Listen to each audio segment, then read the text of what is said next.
I have the pleasure to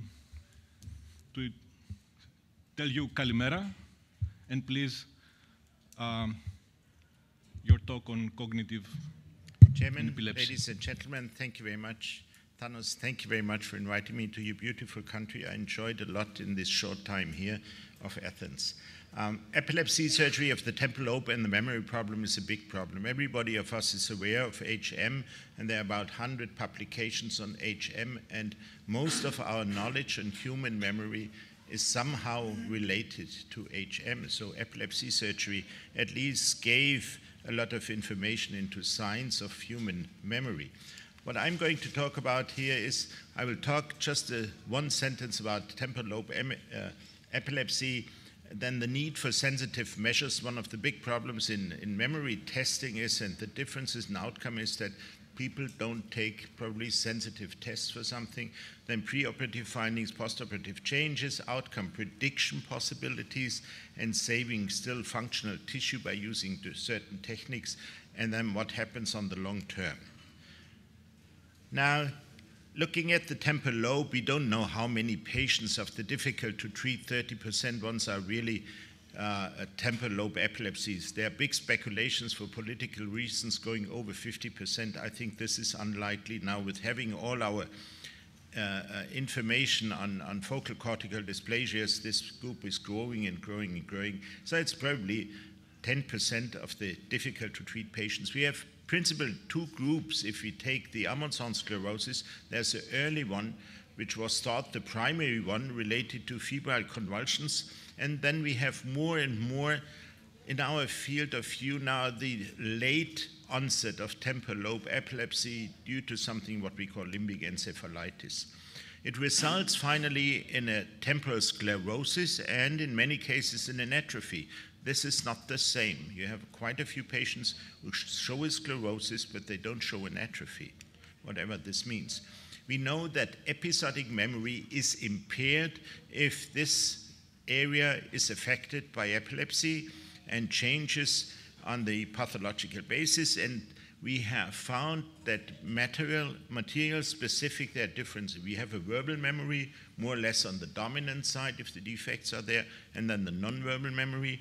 Then in the lateral part of the temporal lobe, if you think about the classical 2/3 resections, we know that there's a lot of working memory there, and this is also the short-term memory. And then the mesial structure is the consolidation of the memory related to long-term memory. Of course, we know that only parts of the long-term memory is spared here, like the location, how we feel, or how we do location. And just remember, the last Nobel laureate was just given for this. There's often a frequent comorbidity, depression. This makes it very difficult to test the patient because the subjective complaints of the patient is related to his depression. So if you investigate patients who complain about memory carefully, you find out that this complaint is not so much related to the results of new psychological testing, but much more how depressed the patient is. So altogether, it's a complicated situation, but we can take out that temporal lobe and human memory is somehow connected, and this connection is critical probably for epilepsy surgery. Now first I come on the sensitivity of tests. This is a big problem. There are two tests shown here. You see abstract figures, and you learn them by 5 times, then you have interference, and then you have a recall. The same is with words, and what comes out in the patients, I'm still thinking this doesn't work so good.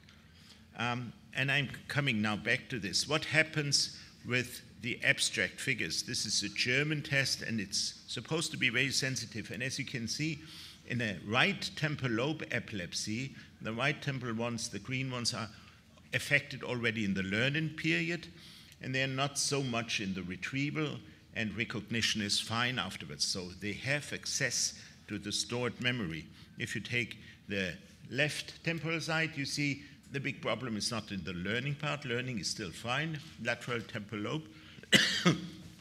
But you can see, and this is the orange part here, left temporal lobe is losing after time, so they have difficulty to have access to long-term memory, but they store because with help and this is a late recall with help. Recognition is still able to do. This resembles also what was learned from HM by the time. So first answer is nonverbal memory is probably a bit different processed within the temporal lobe than verbal memory. And these tests are sensitive. If you take a huge number of patients, more than 700 years, and look how they are affected in different neuropsychological conditions, you see left temporal lobe much more here in verbal memory than figural memory. This is on the right temporal lobe, but attention is always affected, probably due to the drugs. And then you don't find anything very specific for the right or left temporal lobe beside something here called atypical dominance. The left side causes more atypical dominance than the right side.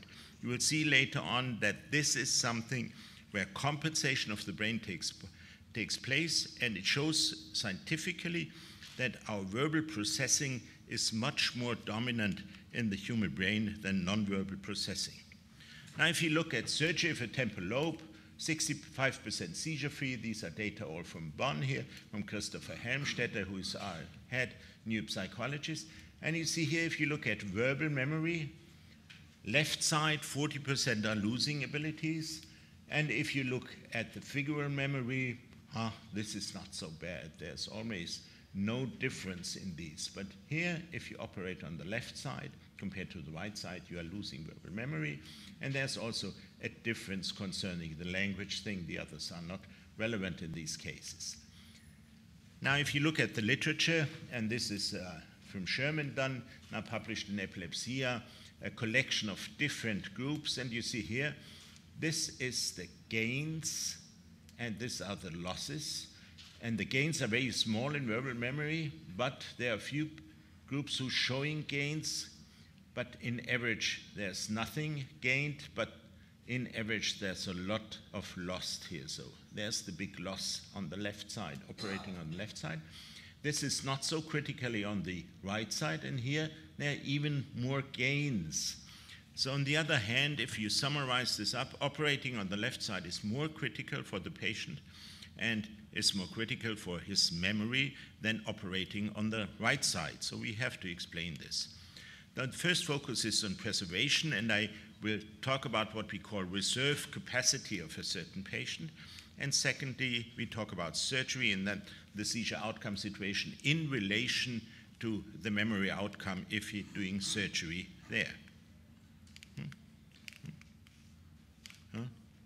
I give a donation here to you. So, this is not good working. So, okay. What I show you here is the reserve capacity. The first information, take this left thing. How good is the function of the structure you are operating in? This is the left temporal lobe. It's all left-sided because it's easier to operate in. And you see, the better the person is before the operation, the more he loses. This is a bit trivial, but one has to consider if somebody has a good verbal memory performance, he wants to operate on the dominant temporal lobe, he can lose a lot. This is somehow contradictory to this because better outcome with better baseline. So you see, the better the person is, the more he compensates it. How can we explain it? By this better and better performance, I mean something different. I mean greater intelligence, better function of attention, better executive functions, and so you have a better compensatory capacities in the brain of an intelligent person. So if you have a mentally handicapped, clear-cut Amundsen sclerosis, you operate it, and he still had a memory performance before, working quite good in everyday life. He can drop below a level, and he has difficulties in everyday life. If you have somebody who has an academic education and is quite brilliant, he loses a bit, but his whole brain is able to compensate it in everyday life, so he can better go on. This is the two answers on what has been before. The second thing is we have a huge plasticity on the brain concerning the verbal aspect. As you can see here, you have patients with left dominance. This is the average. You have with right dominance, this is much better.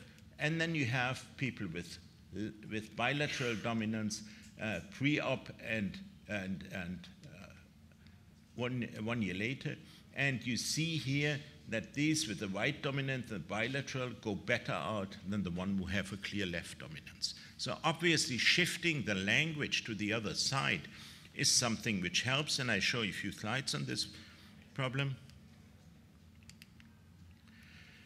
This is an investigation on 120 patients which were investigated with the WADA procedure, especially on this topic, and you see that 35% have an atypical language. That means part of the language performance is transferred to the other side. It's usually comprehension and not the motoric speech. And if you look at it in relation to the age where the damage was induced, either the clear damage or the first seizures occurred, you see, if you are below the age of 6, you have a much better chance to have a transfer to the other side than going older, and it stops around about 14, 15 years, where the brain is able to shift parts of the language processing to the other side. This has a big consequence and quite a good investigation I want to show you here. This is a completely different patient. It's nothing to do with epilepsy surgery.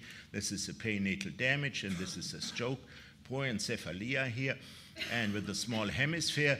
And this patient is clearly speaking, language is perfect, but he has a problem with vasoconstruction. If you ask him to draw a tree or a house, this comes out. And if he's asked to copy this ostrich figure, this comes out. Now, what can we say by this? So he has completely shifted his language to the other side. Otherwise, he couldn't have speak with this hemisphere, and he's performing nicely. But on the cost of his vasoconstruction. So the philosophical information on this, speech is so dominant for a human being that if the area of the brain is affected, it tries to shift it to other regions, and this makes it very complicated sometimes to foresee what's happening in patients who are going into operation. For example, you can have a patient who has a very good verbal memory, and he has a very bad nonverbal memory, and the pictures show an Amundsen sclerosis without atrophy on the left side. So you're in a critical situation. If you operate him here, he probably loses a lot. No, he has a transfer. And the transfer, if you can prove the transfer by the WADA procedure or any other kind of procedure, you know his verbal memory is done on the right side. He won't lose by the operation. So the other thing is, if you operate very early, we have later on a talk about plasticity in children. And as you can see here, temporal lobe surgery in children, and they compensate very easy verbal learning, verbal memory afterwards, and in human beings, it stays low as it is. That means the younger you operate within the temporal lobe, the better it is for further memory processing of the brain. So we go now in the next step on surgery. What influence has surgery? There are different techniques, and depending on the neurosurgeon, one says this is the best thing, like Yashagil, he said, you can't operate a temporal lobe. You have to do a selective amygdala hypocampectomy, and other people say, oh, you have to go from beneath and you don't have any memory deficits. This is a big discussion within surgeons. I don't want to go in it. You remember this? This is the typical curve of learning and memory of left temporal patients. These are groups from ours. And see, this is classical 2/3 resection. And if you do this, you have a drop in learning and a severe drop here in memory. So this is very critical for the brain. So if you have a lateral resection due to a developmental disturbance, developmental tumor, carcinoma, whatever it is, and this resection shows no difference in verbal memory afterwards. And if you have a selective amygdala hypocampectomy, you have these problems here. So at least to the opinion of the Bonn people, and we have now 3,500 temporal lobes operated on, we think this is a relevant thing. Preserve as much tissue as you can, or as good as your neurosurgeon is. I come to this later. So if you look at this here, this is a comparison between Zürich and Bonn. Zürich was the big Yashagil, perfect neurosurgeon, really. I watched him several times. I worked with Heinz Gregor-Wieser half a year. He's a perfect neurosurgeon. He was very careful, and then you see the differences in learning. B is Bonn, Z is Zürich, And you see, in learning, ours started a bit deeper than this. These are not so big groups, as you can see here, and it's a statistical unbalanced situation, but they are losing a bit less than here. But both are losing, it's statistically significant. If you take the delayed recall, which is the critical situation in selective amygdala hypocampectomy, there's a severe drop in Bonn, and there's not so severe drop here. And the explanation could be because Yashagil only took out 2.5 centimeters, in Bonn we took out 3.5 centimeters. This could be this difference, or it could be else, and I show you in the later thing. And the else's thing here. Firstly, you see here we measured how much we operated on, tried to correlate it, nothing came out. But then we did something else, and it was a problem for our neurosurgeon to publish it finally. Here we are looking how far the Sylvian figure was squeezed open in order to operate the hippocampus. And this amount, 1 week after the operation, correlates a lot with the memory performance. So quite a part of the damage is due to the quality of the neurosurgeon. So we are talking about memory loss, and then you have a neurosurgeon who just starts to operate the hippocampus via the transsylvian way, and he causes the damage, and this, all your considerations before are gone just because his way is squeezing up the Sylvian fissure. So the quality of the nerve and the collateral damage is a severe problem in selective amygdala hypocampectomy. Do we have choices? Yes, we have some choices. We could just consider how certain pathways interfere with connections between different areas of the brain. There's the transcortical one, there's the transsylvian, cutting this tree, this temporal tree. There's a subcortical one, and you have here the different information on. There are a lot of publications, no memory decline after selective amygdala hypocampectomy via a subtemporal approach, going from beneath. We tried it several times. It's very difficult to lift up the temporal lobe without doing a damage. We had severe memory problems afterwards. And the tests they used in Japan are not critical tests for the damage here. So I would be careful for this. These are data from here. We have a selective or a randomized study done, greater improvement of extratemporal function after transcortical approach, this way compared to this way, and better pole resection plus amygdala hypocampectomy better than transsylvian selective amygdala hypocampectomy in transsylvian way. What means by pole resection is the same thing as they do in Montreal. Olivier developed it. A very short part of the tip is taken off. This has no influence on short-term memory and working memory. And then you have a much easier anatomy, and you don't have to squeeze through the Sylvian figure. You can take out from the front the hippocampus, makes it much easier.